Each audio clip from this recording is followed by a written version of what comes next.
Okay, good morning and good afternoon and good evening, everybody. This is really a fun thing was I know that it is evening time in France where Joe is calling in from. We just got off a beautiful conversation. It's morning time where I am in the Pacific Northwest on Whidbey Island.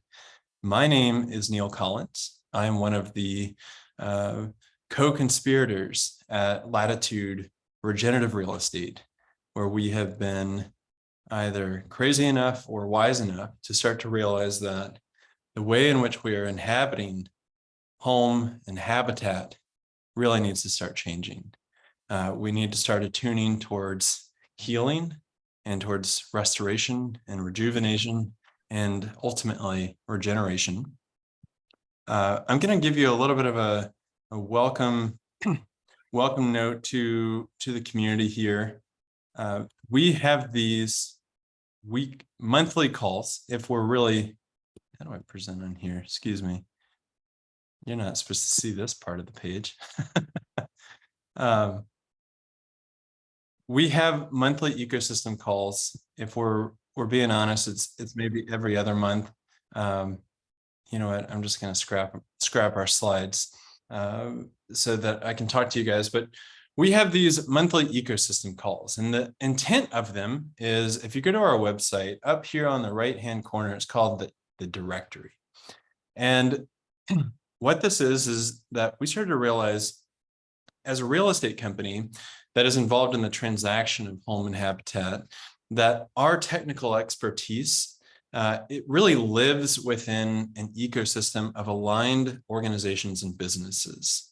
And these are the people that are working across the country and across the world they are the architects, they are the designers, they are the permaculturalists, they are the economist, and kind of everything in between, the rainwater catchment specialist that are saying, yeah, you know what, my business is operating in this regenerative realm.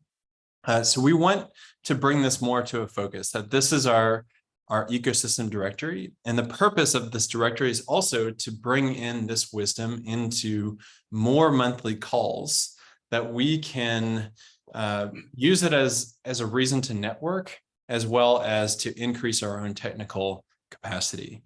How you can find out more about these calls and the things that we are doing is you can go to our website, and at the very bottom here, there's a couple different offerings. One, maybe you just want to tune into a podcast while you're driving or you're going for a walk. This is a really fun way in which you can kind of hear some of the people that are in the ecosystem already, or experts from around the world that we bring on. Or maybe you want to really get active and you have questions or you have offerings. I really encourage you to get to be a part of the Mighty Network community that we have, and introduce yourself.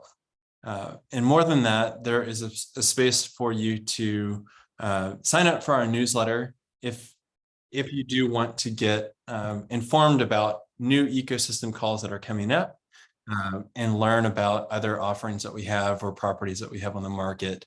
That's just a really great resource. So I'm going to stop sharing my screen now. Thank you for hanging in with me. I somehow got stuck with host and talking points right now, so I'm sorry for that, the beeping in the background. I'm going to tee up our other co-conspirator, Mark Voss, who's going to bring us into the conversation this morning and introduce our speaker today. So Mark, do you want to take it away here? Thank you very much, Neil. Yeah, thanks so much. And we just want to welcome the new arrivals into the ecosystem call today. Welcome, everyone. As the resident Midwesterner here in the change agent community, it's my pleasure to introduce Kevin. And I was just looking at Bloomberg this morning, and there was something topical that I think I'll just share in introduction. It said that the Inflation Reduction Act of 2022 represents the U.S.'s largest ever financial commitment to decarbonization.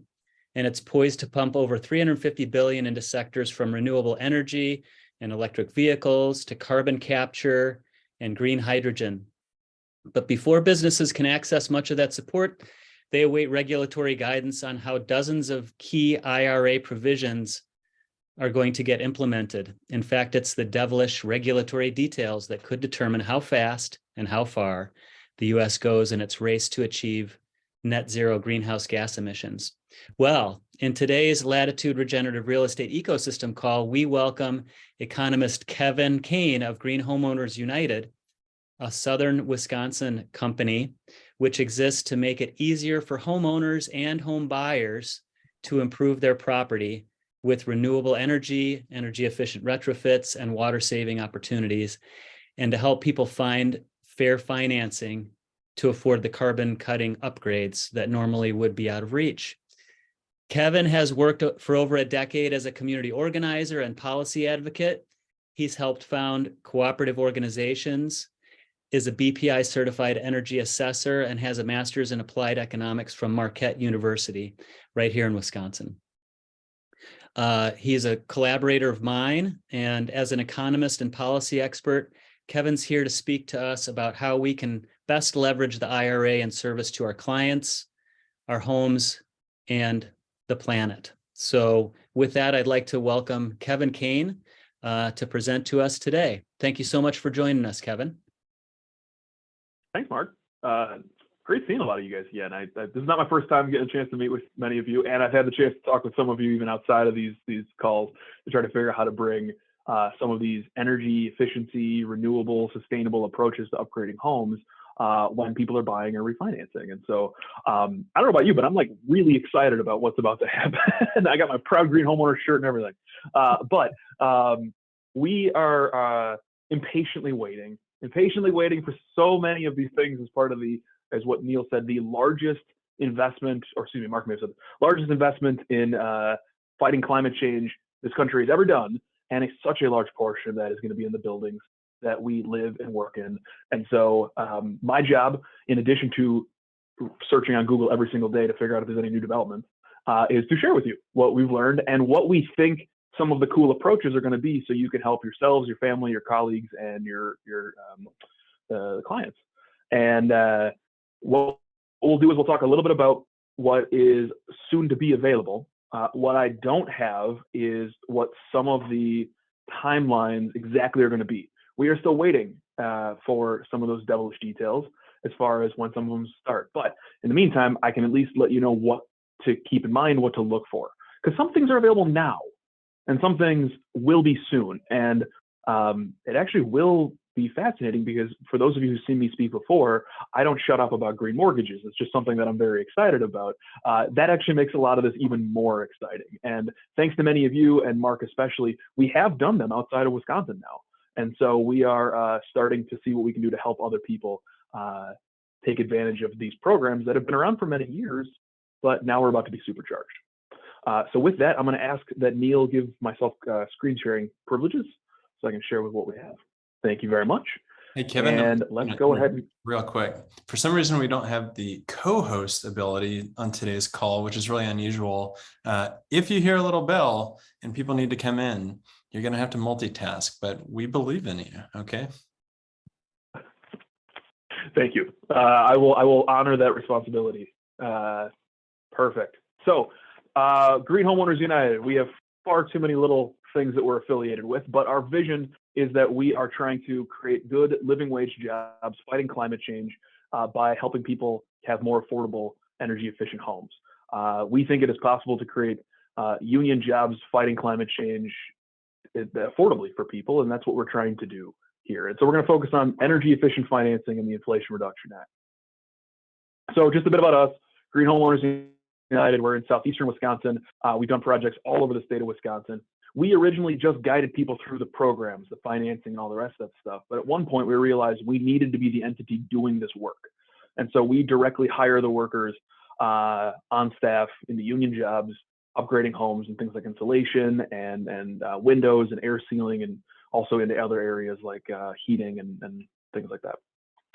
And we got started because of some cool research. Again, many of you guys have probably seen me say this, from the National Resource Defense Council, that found that upgrading homes to be energy efficient, single biggest thing society can do to cut emissions. more than making every car an electric vehicle or putting solar panels in every commercial building. That doesn't mean we shouldn't do it all. It just means that someone has to be talking about homes. And when you add in that that does not even include solar panels on homes or what's called electrifying homes, homes are one of the most important places we should be working on. 9 out of 10 buildings in the United States is a single family home. So we literally cannot address carbon emissions without looking at homes. We have to, which means we, all of us here, are the front lines of taking this on. Us, the trades, mortgage lenders, realtors, all that sort of stuff. We're in the front lines. It's not far away, it's local. And so the first thing when people say, what the heck should I be doing, is what we call an energy assessment. There's a lot of people all over the country that do these. They do them all a little bit different. Some of the new rules are going to hopefully streamline this a bit. They're sometimes called energy audits. What we have learned through behavioral psychology is that clients often don't like the word energy audit because it thinks they're getting a tax audit. And so they emotionally respond differently. We found energy assessment puts them in less of a defensive position. So what we look at is insulation levels. We identify air leaks, check mechanical efficiencies, look for solar feasibility, examine windows, and recommend strategies to fix them. What you're seeing in the upper right corner is our blower door, a fan that measures how leaky older homes are.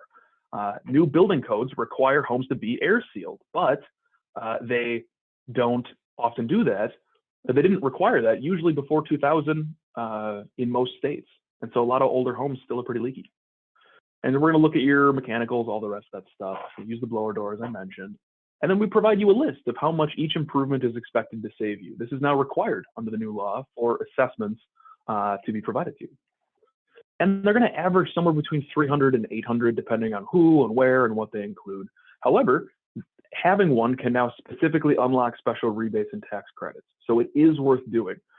While some of the incentives are not here yet, you can still get an energy assessment in preparation for when they are. So it's worth considering to do now.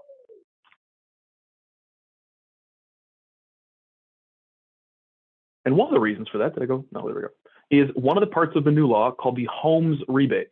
And for the life of me, I can't remember what the homes rebate stands for, but it doesn't really matter. So the homes rebates says, if you get an energy assessment, you can now get rebates off of any improvement that is recommended to you by an energy assessment, so long as it reduces collectively your energy use by 20% or more. If the collection of improvements can reduce your energy use by 20% or more, as modeled by an approved energy assessing program, you can get $2,000 off whatever those improvements are. Or $4,000 off if the homeowner is below what is referred to as 80% of the area median income, which will differ region to region. Or if we can go even deeper in your home and have even more of an impact, a 35% reduction on your energy use, you can get $4,000 off, or $8,000 if the homeowner is below that median income level.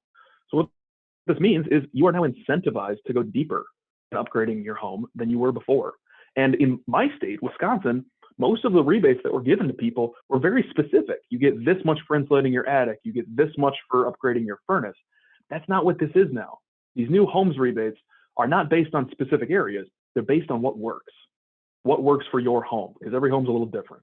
And so strong incentive for people to get that part taken care of. And I see a question here is this just for one intervention or is it a combination? Generally, it'll be a combination. There are a few single interventions that is going to, on their own, hit 20%. So you'd probably be insulating an attic and air sealing it and a few other things. And so we are still waiting for, does that have to be part of one improvement or like one collection of projects at the same time? Can you piecemeal it and then get the rebate on the tail end? It's actually going to be up to the state. That's the thing that we're waiting on. Because according to the Department of Energy's information, these rebates will be up to the state to administer and can be retroactive, because the letter of the law says we're eligible for these right now, but we're waiting on the state to get their money. The federal government is going to open up the application process in spring, and they expect that they'll give the money to the states later this year. And then it's up to the state to decide exactly how it's being administered and how it's getting to your clients. So will it be made retroactive if someone upgrades their installation today? It's possible, but it'll depend on your state. That's the hard part. So we've been working very closely with the state of Wisconsin on this, and hopefully others will too. For example, you're probably going to find yourself with an energy assessment on the tail end that'll be kind of technical like this, but it should go into things like how much percent energy will they reduce in a given year, what savings might you expect from different things that you'll upgrade. But what's important is the total energy savings number at the bottom. A 35% reduction in this person's case, she was a moderate income homeowner, would get her $8,000 off this collection of improvements, which is pretty great. But again, no single improvement was going to get them there. The one that I think people are surprised by that gets brought up a lot are actually insulating basements. This is the one area that I think a lot of homes haven't done that they probably will be doing in the very near future. I see a question is, I'm sure it varies, but do you have an idea of the average cost of a 35% energy improvement type job? I don't, because it really depends on what that house needs. It depends on what they're deficient in as measured by our assessment. They could have windows missing, and then that's a very leaky building. Or they could have a propane furnace from the 80s. You know, it depends on what they have. So what reduces it by 20% or by 35%? So while every home is different, we've identified a few home improvements by running a lot of scenarios in these energy modeling programs and in the homes we work with. We've identified a few that are more likely than not to reduce utility bills by 20%. What should you expect? Well, in general, they're going to be some combination of the following: air sealing and insulating attics, unless they're already done on. Replacing furnaces that are more than 25 years old, and sealing or insulating ductwork as needed. Replacing electric water heaters with heat pump water heaters. Adding rigid insulation to bare basement walls, which is what you're seeing in the corner, and the rim joists that are above them. Drill and fill insulation in above ground walls when there is nothing there now. If they are bare walls, this can make a lot of sense. If they are, there's some insulation in them, it's not going to save as much money as I think people hope, because there's a limit to how much can fit in there. Adding a little insulation when there is nothing there now has a much larger impact than adding more insulation when there's already a fair amount. There is a reduction, diminishing return on things like insulation. Let's see, does the work have to be done by a qualified contractor, is a question someone sent. I've seen this before when a qualified contractor charges more than the credit value. Yes, so that is something that we believe will likely have to be done by a qualified contractor. Your state will likely determine who is eligible or not. Other incentives we'll talk about shortly, they're not limited to contractors. I would just say encourage people to talk to multiple contractors at that time. And these incentives are on for 10 years. So they're not in a huge rush. But when the money is gone, the money is gone. So I would encourage people to look in the first 3 or 4 years.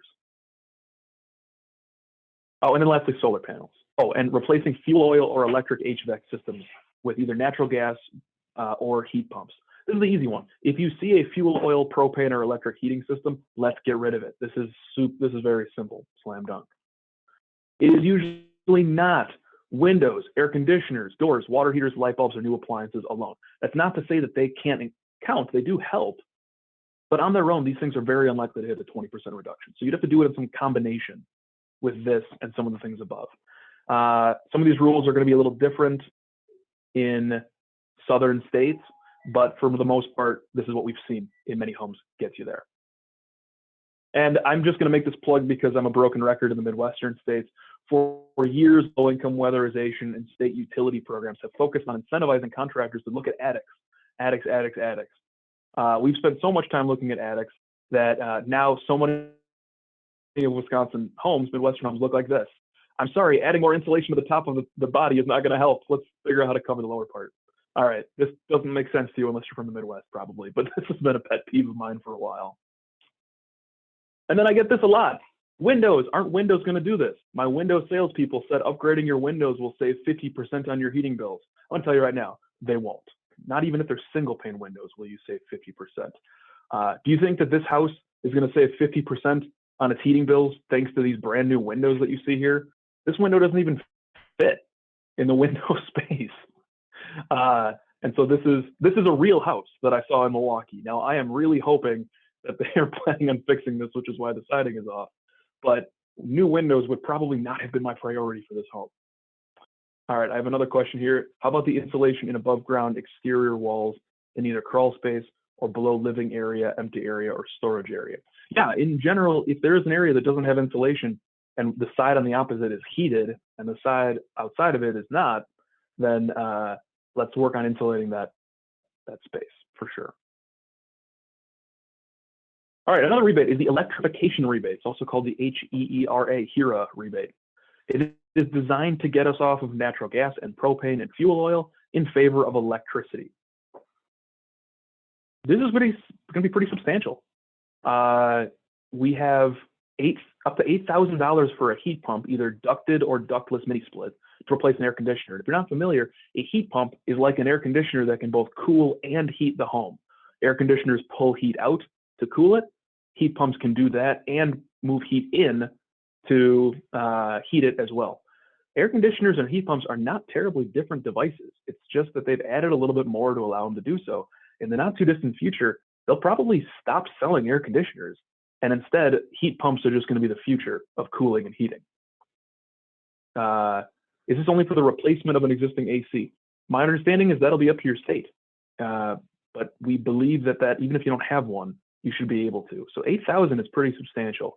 Now it's either 8,000 or 50%, whichever is lower, unless they're moderate income, 80% of the median income or lower, and then they can get 100% of the cost covered. So up to $7,550 for a heat pump water heater, such as this one pictured here. You can get more for electrical rewiring, $4,000 for electrical service upgrade, heat pump dryers, induction ovens, and more. However, it will not be retroactive. This has been made very clear to us. So it is not available until likely early 2024. Do not encourage someone to get a heat pump today and assume they're going to get the rebate later. That will not happen. There will be a tax credit that they can get today, but not a rebate. So this is the one thing. The other rebate could be retroactive.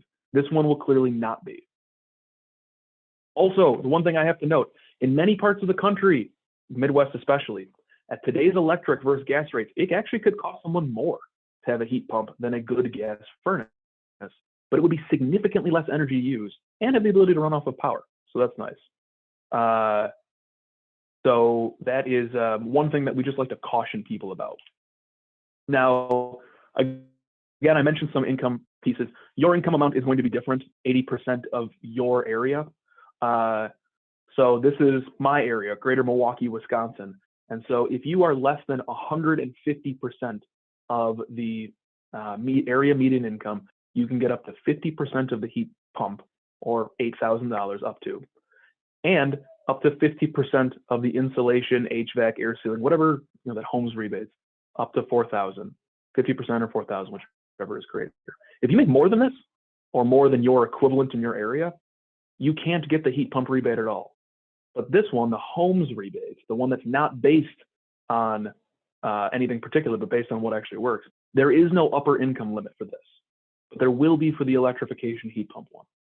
And if someone is below 80% of your median income, 100% of the heat pump can be covered up to 8,000, whichever is less, or 80% of everything else up to 8,000 if that reduces it by a 35% reduction.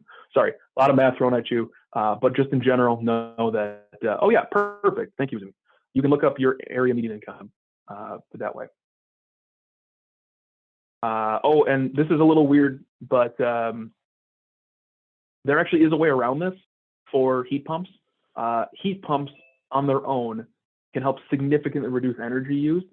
So someone asked me earlier, is there one improvement that's likely going to reduce your energy bill by at least 20%? Yes, heat pumps would. However, you can't do both rebates for the same improvement. So you couldn't do the heat pump rebate and the homes rebate on a heat pump. However, if they are not eligible for the heat pump specific rebate, they still could get a rebate if they got an energy assessment first.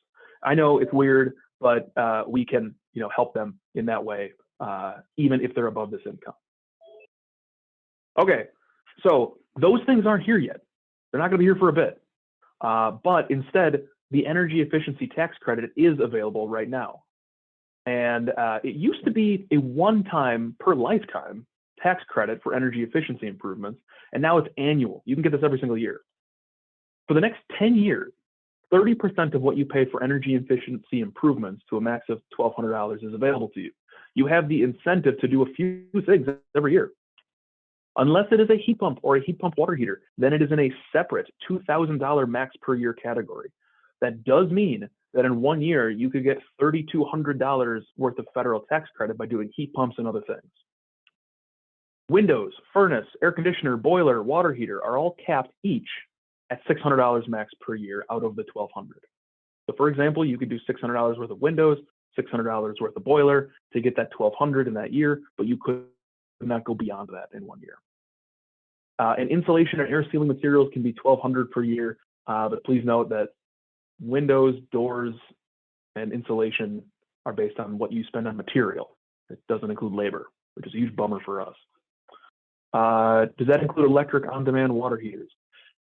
It should. That is a great question. I am not a fan of electric on-demand water heaters because while they are very cheap to install, they are one of the most expensive ways of heating your water. But in some places, you don't really have an option. They're great for point of use or like RVs or things like that, but they're pretty expensive to utilize. So I would recommend a heat pump water heater that is electric if I could. All right. Energy assessments alone now can get a $150 federal tax credit right now. All these things are available right now. So get an energy assessment, prepare you for the rebates, but also get some benefit today. All right, so that was residential. Commercial has their own, and I'm sorry, there's a typo. This is deduction, not commercial tax credit. Okay, let's see. Your question, Karen, when you say $600 worth of windows, do you really mean $2,000 worth of windows and 30% of that? I do mean that, thank you.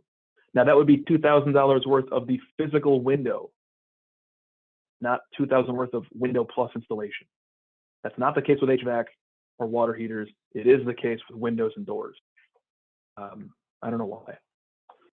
But for commercial buildings, there is a new increased tax deduction for commercial buildings.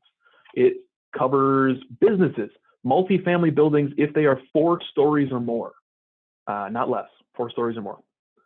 If the energy assessment of a commercial building is done and shown how to reduce energy use by 25% or more versus a hypothetical model building, then you can get a commercial tax deduction of $1 per square foot the year after it was done. Or if specific good wage and apprenticeship rules are met, referred to as prevailing wage rules, then you can get $5 per square foot. So for example, a 25,000 square foot building, you get 125,000 following year tax deduction in the same year. It is not depreciated over multiple years. You get it the following year if we reduced it by 50% energy use and they hired a company that paid prevailing wage.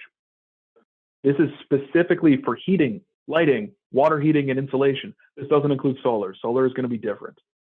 What is the best way to hit a 25% reduction? The easiest way is usually installing heat pumps and upgrading lighting. That's going to be the fastest, quickest way to accomplish that. Although, again, insulation, roofing that has insulation, water heating, a lot of things can get you there. So I'm going to give a couple of examples. A family of 4 who earns $60,000 in my state, again, it might be a little different for yours, gets an energy assessment of their home. Their energy assessor shows that insulation in the attic and air sealing the home, insulating the basement, and upgrading the furnace would reduce the utility bills by 35%. They would get $8,000 off those improvements immediately thanks to the home's rebates. They would get a new heat pump to replace the old air conditioner close to free. I mean, right now, we don't charge a lot more than $8,000 for a heat pump, sometimes less. And so in many cases, they could get it free. They could also qualify for a tax credit of $2,000, and actually more, it'd be $3,200 if you do both the heat pump and the insulation. So substantial improvements, substantial options for moderate and low-income families. Another example, a family of 2 who earns $90,000 a year, that might be less than 80% in some states, but in ours it isn't, pays for insulation and to install 5 windows, but they didn't get an energy assessment. They could qualify for a $1,200 federal tax credit. That's it. No rebates unless their state has their own. They didn't do the assessment. They could have gotten to more, but for this sake, they could do this right now. Example 3, an an 8,000 square foot restaurant decides to get an energy assessment for their commercial building. They've decided to upgrade their heating system, insulation, lighting, and windows, which would reduce their energy use by 50%. They hire a company that pays prevailing wage and apprenticeship standards, which usually can mean union, but it doesn't have to, for your guys' knowledge. The restaurant would qualify for approximately $40,000 federal tax deduction in the year after they had the improvements installed. It's a little weird. A company like ours has to come back to the building a year later to confirm they actually had that reduction. But if they do, they get that full deductibility that subsequent year. So it is sort of a way, in theory, for people to plan future deductions to speed them up for subsequent years, and you can plan your cash flow if you can around that. It can be pretty substantial. Again, up to $5 per square foot in this way for reductions. All right, example 4. A homeowner earning $60,000 wants to replace 20 windows in their home. If she or he replaced 5 a year, they would get the $600 federal tax credit around 5 a year per year, or $3,200 over multiple years in this scenario. Or if she or he replaced them all in 1 year and got an energy assessment showing doing so, or doing so with other improvements, would save 20% of their annual bills, she or he would receive a rebate of $2,000 plus the $600 tax credit. So in some ways, they're kind of incentivized to do a few windows a year. We've tested this with people. Some see the value, but some people would rather just do it all if they're going to do any. There are. What if they don't reach the energy reduction, Jen asks? So if it is residential, it doesn't matter. It's based on what it is modeled in the energy assessment. If it is commercial, then they are based on the percent reduction they actually saw. So if they modeled a 50% reduction, but they only achieved a 25% reduction, then they would get less tax deduction than they hoped. If they didn't even hit 25, they would get none, which really encourages the quality of the work to be good, and or to have those installers return and do it right if there was a deficiency.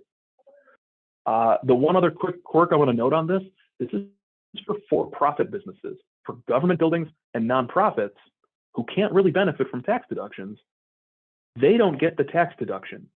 The installers or designers do, the architects or the contractors. And as weird as that is, the goal with that is so that they get an incentive that is supposed to encourage them to charge less. So if I, as a company, get a $50,000 tax deduction, my goal, or it's part of the negotiation would be that I would pass on lower costs or partial refund to said client. I know, a lot of moving pieces here. All right, another example. I think we're almost done with this. I'm sure it's getting on people's nerves. An owner of a 5-unit apartment building with tenants of not low income gets an energy assessment and wants to replace the furnaces, insulate the attic, and the basement to reduce utility bills by 35%. I actually haven't mentioned this yet, but for multifamily buildings, those rebates are multiplied by the number of units in the building. So they would get $4,000 in this scenario per unit in instant rebates, or $20,000 off for a building of this size. If the apartment has more low or moderate income tenants, that rebate amount in this scenario is $8,000 per unit, or $40,000 total. This is a substantial improvement or benefit for multifamily buildings that are for moderate income residents. They can get their building upgrade mostly covered, which is really amazing. On top of that, if they are more than a 4-unit building, they also get that commercial tax deduction too. So significant reductions on the cost and tax deductions for the landlord. So expect a lot going on in the multifamily game from this when the rebates are here. Okay, how is this going to help home buyers? All right, Kevin, stop burying the lead here. How is this going to help home buyers? All right, Kenny says, I'm guessing the structure must have an energy assessment after improvement installations to assess percentage improvements. Kind of. So we have to do the energy assessment and recommend certain improvements and show that this particular thing, adding this type of window or this type of insulation will get you there. And then, yes, we have to confirm that that insulation was installed and that sort of thing. But it Doesn't necessarily mean they have to pay for a new energy assessment. Soraya says, could rebates apply if homeowner is building upon expanding their home if the home is doubling in size? That we're waiting to find out. Good question. Jessica asked, is there a time frame? Do energy assessments get done within so much time? Another thing we don't yet know. So that's the hard part. We are given to understand that so long as you've had the energy assessment prior to the work and you've done that work, even if you don't do it right away, you would get that rebate when you do the final piece of the work needed to be done. So if you have to do furnace, attic, and basement, and you did furnace and attic now and basement later, we are given to understand you would get that rebate when you did the final thing. Now, don't quote me on that because your state may decide differently. We are waiting to find out. This should all be clear about a year from now, but in general, it is still really cool. But let's get to home buyers. What does this mean? It's by making green mortgages far more interesting. For those who are unfamiliar, green mortgage, Fannie Mae and Freddie Mac program, the VA and FHA has their own. You can get an extra 15% of the value of the home in the mortgage for energy efficiency improvements like solar panels, insulation, air sealing, windows, heat pumps, water efficiency, and more. It works for home purchase and refinance. It is approximately the same interest rate as a conventional home loan. Any lender that works with Fannie Mae, Freddie Mac, VA, or FHA can do it because lenders get an LLPA credit that usually is designed to ensure the interest rate is lower than a cash out refinance or a rehab loan would be. Although every mortgage lender is going to treat that a little differently. We do have lenders that will do this in all 50 states right now. Or if your current lender wants to, we can show them how. It's not hard at all. The idea is that every $1 added to the lender, by the lender, into the mortgage, the utility bills are, the goal is to reduce them by $1 or more, which is why it can be offered at a higher loan to value.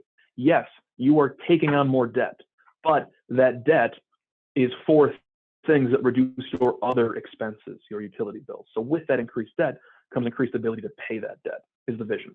You know, kind of if this was your mortgage and your utilities before, your mortgage will be higher, your utilities are aimed to be lower. The goal is that it saves right away.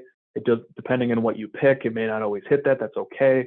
But, you know, when I did this on my house, I added a ton of improvements I could not have afforded to do. I didn't have enough equity to do them. I did them right away. I didn't have to wait a year to replace my crappy windows. All right. The example, a homeowner is buying a $250,000 home. I know some of you will think that's quaint, but here in Wisconsin, that's not too outside the norm, with a green mortgage. They add attic insulation and basement insulation, an air source heat pump, and a 5 kilowatt solar panel system. Total comes to $37,000. It's rolled into their mortgage in this green mortgage example. That home would qualify for $1,200 insulation and energy assessment tax credit, a separate $2,000 tax credit for the heat pump, and a separate 30% federal tax credit for the solar. The solar one can carry over to subsequent years. Rebates.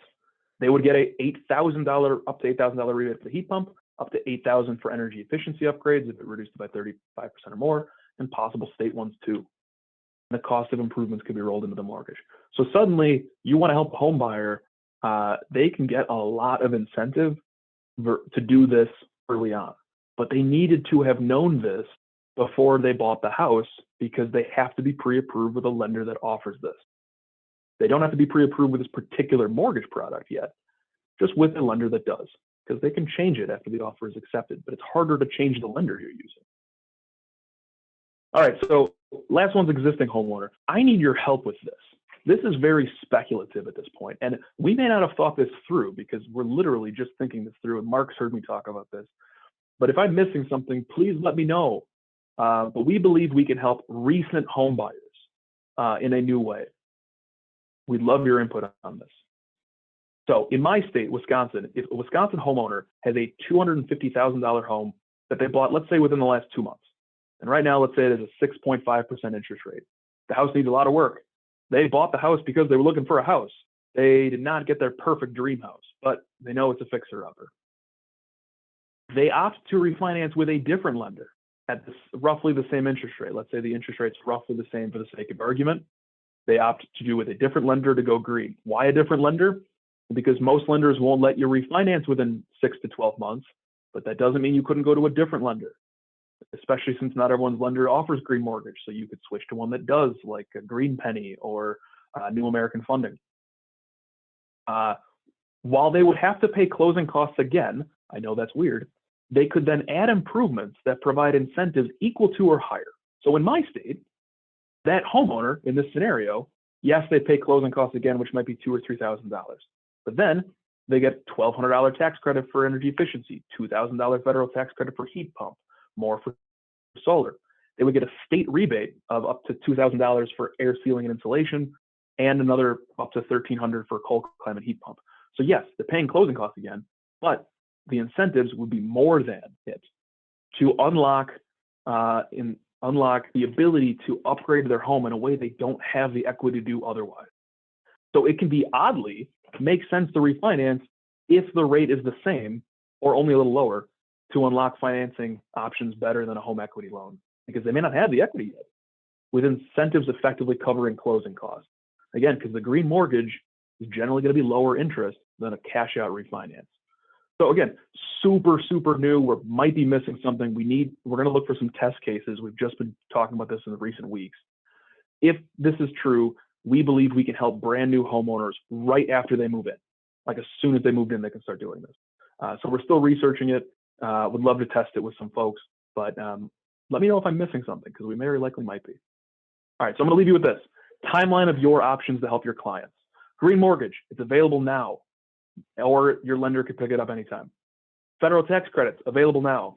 Commercial deduction, called the Section 179D, available now. The homes rebates, based on the energy assessment, end of the year, early next year, will differ state by state, possibly retroactive. The electrification rebates, HERA rebates, heat pumps and the like, early next year will differ state by state, definitely not retroactive. And so this is the part that we want to make sure people are aware of. And with that, please feel free to reach out if you have other questions on many of these things. Oh, I still got a bunch of questions. Neil, do I have time for this, or do I have to stop for a bit? No, let's go into Q&A. I will pull the All right. spotlight off of you, and if everybody just wants to raise their hand, maybe that's a good way to go about it. And I see we have a few questions already. Do you mind if I just jump in those? Yeah. All right. So Azumi says, can you use the green mortgage for a HELOC? Sort of. So if you used a green mortgage when you bought the house, that's not going to make it easier for you to then get a subsequent HELOC. But if you have a HELOC now, and it was used for energy saving improvements, windows, heat, water heater, whatever, and then you refinanced into a green mortgage, you could roll that debt into it. Kind of like a cash out refinance would allow you, but at a lower interest rate. What is the collateral for a green mortgage in that scenario? You would, I believe it's 97% loan to value in that way. Or excuse me, I'm getting that backward. It is the 100. Oh shoot, I'm gonna have to get back to you on that. I'm blanking off the top of my head. Carrie just bought a house and wants to be a test case. Cool, let's make it happen. Chris says green mortgages are generally available for new builds as well as refurbishments, correct? There is a separate type of building loan for building homes.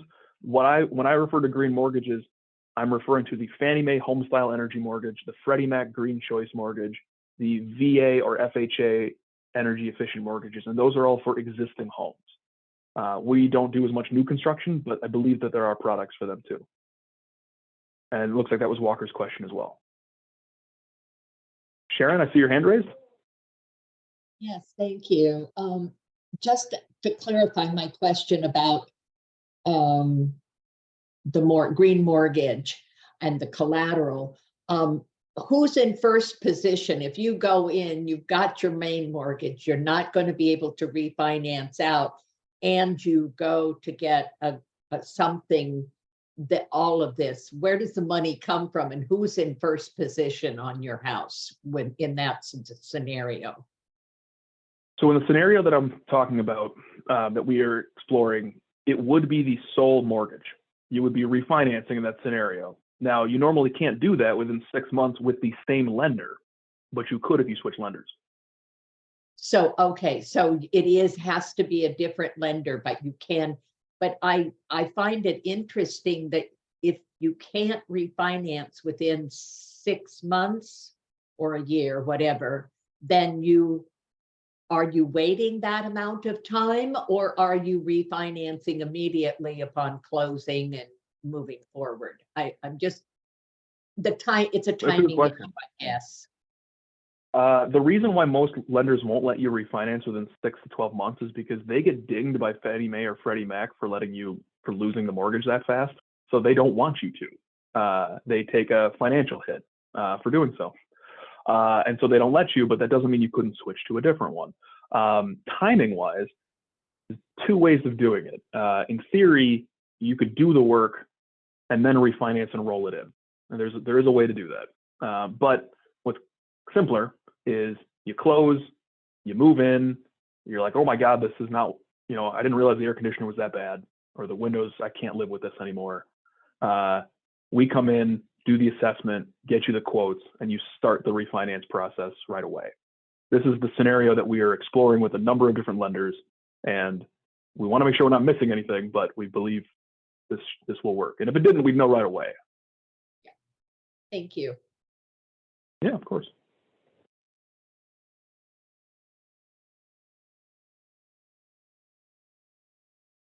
Uzumi? Kevin, I'm so sorry for putting a lot of information in the chat. I just thought that all these links would augment what we are learning. There's a chart by the government that shows all the tables of what each tax incentive items are.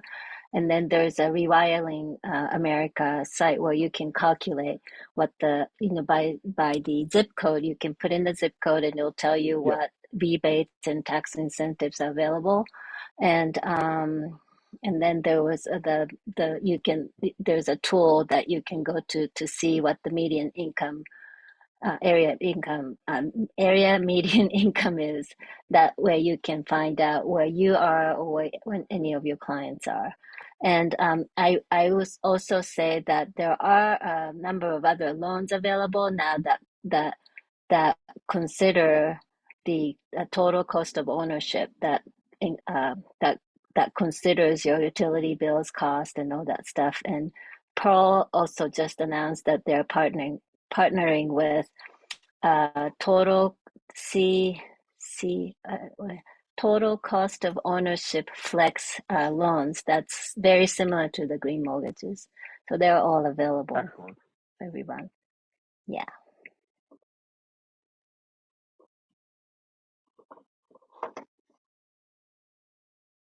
Karen, do you want to jump in? And then Mark? Sure.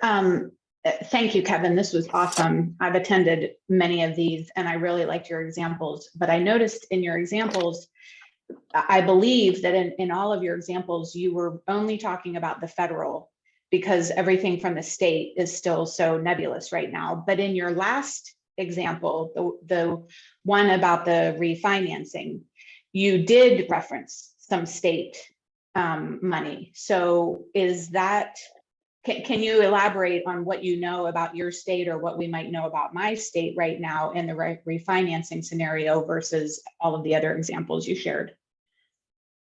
The only reason I focused only on Wisconsin on that last one is to just give the example of a state I know. I don't know your state's utility rebate rules, and so I can't speak to those right off the top of my head. It is our understanding that you can stack both the state or utility rebates with the federal ones to have an even larger impact.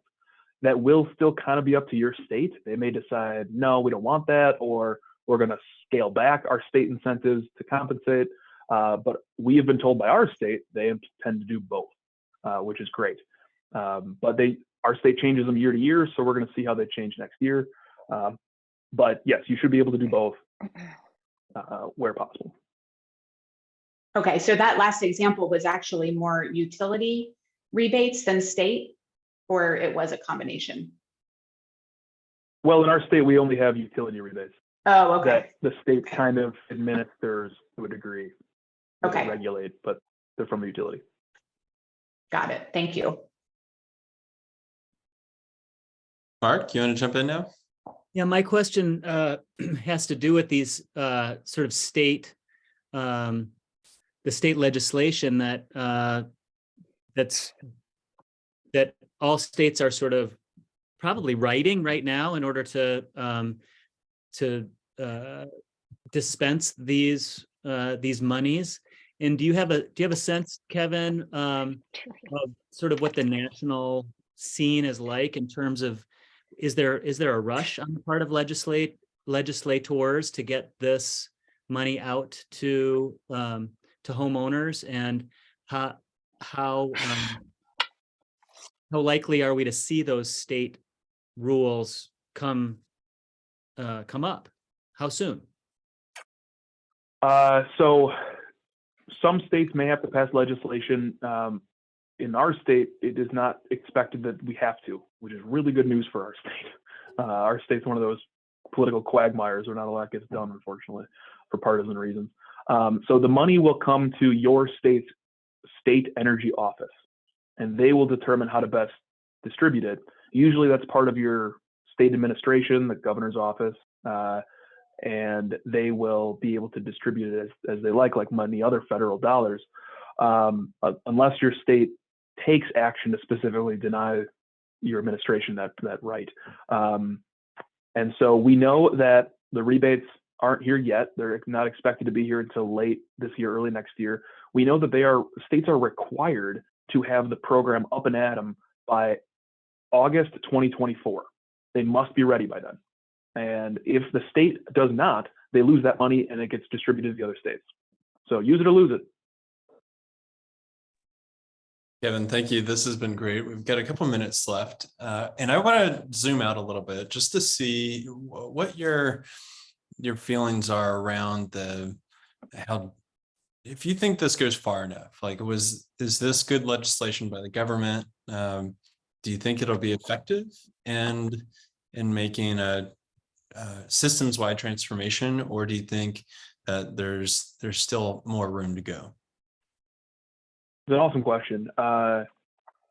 So if we are to upgrade every single building in the country to some degree, do I think that this law is going to be enough? I don't. I mean, we've known for decades and decades we need to insulate homes, and that's not been hard. Yet I still insulate homes every day.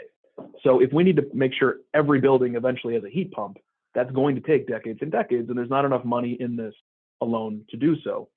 So what that means is that we need to use these funds to change the market a bit. We need to make it so HVAC companies are so familiar with heat pumps that it just becomes the standard moving forward. They stop installing air conditioners because that's all suppliers have now, are heat pumps.